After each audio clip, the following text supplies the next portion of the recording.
Rahul sir, कसं बघता तुम्ही या सगळ्या एक्झिट पोल्स आणि पोल्स ऑफ पोलच्या आकड्यांकडे? मला वाटतं हे बऱ्यापैकी जे प्रेडिक्टेड सिच्युएशन होती महाराष्ट्रातली, आत्ताची जी सगळी निवडणूक होती लोकसभेपासूनचं आपण ओव्हरऑल सगळं जे वातावरण बघितलं तर महाराष्ट्राचं सोशल टेक्स्चर जे आहे ते सोशल टेक्स्चर चेंज करणारी ही निवडणूक म्हणून मी या निवडणुकीकडे पाहतो.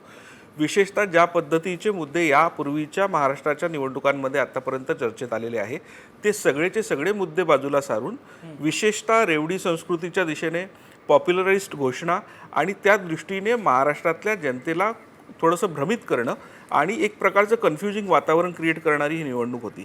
या निवडणुकीतली जर ओव्हरऑल तुम्ही आतापर्यंतची सगळी जर सिच्युएशन बघितली तर या निवडणुकीने महाराष्ट्रातल्या मतदारांना वेगवेगळ्या कॅटेगरीजमध्ये डिवाईड केलं आहे. म्हणजे जसं तुम्ही सरकारने बघितलं असेल, सरकारने एकही जातपात सोडली नाही की त्या त्या जातीसाठी आणि वेगवेगळी महामंडळं काढली आणि काढली.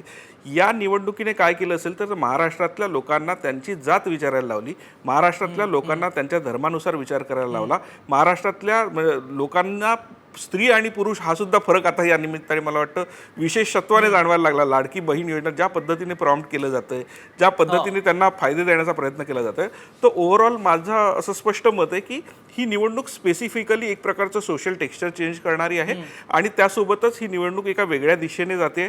एक वेगळा नवीन जो सेटअप आहे तो महाराष्ट्रात येताना दिसतोय. गेल्या काही वर्षांमधल्या म्हणजे 2-3 जर निवडणुका बघितल्या तर बहुमत मिळून सत्ता येणं तो हा पॅटर्न महाराष्ट्रात आता थोडासा बदलायला लागलाय.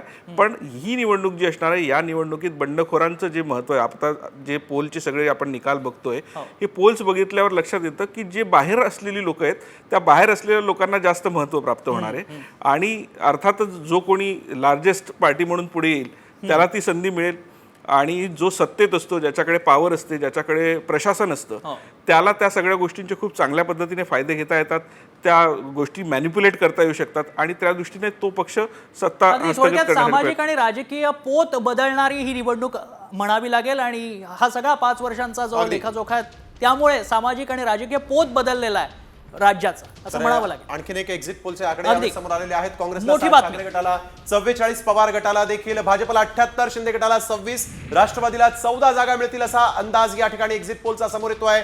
महाराष्ट्राचा हा महा एक्झिट पोल इलेक्ट्रल एजच्या पोलनुसार मवियाला बहुमत मिळत आहे. काँग्रेसला 60, ठाकरे गटाला 44 इतक्या जागा इथं मिळत असल्याचं दिसतंय. इलेक्ट्रोल एजचा हा एक्झिट पोल आपल्या समोर आहे. भाजपला 78 जागा, शिंदे गटाला 26, राष्ट्रवादी अजित पवार पक्षाला 14 तर काँग्रेसला 60, ठाकरे गटांना 44 जागा, राष्ट्रवादी शरद पवारांच्या पक्षाला 46 जागा मिळताना पाहायला मिळत आहे. तर इलेक्ट्रल एजचा आपण सर्वे हा बघतोय. महायुतीला 118, मवियाला 150 आणि इतरांना 20 जागा मिळतील असं इलेक्ट्रल एजनं सांगितलेलं आहे एक्झिट पोलनं.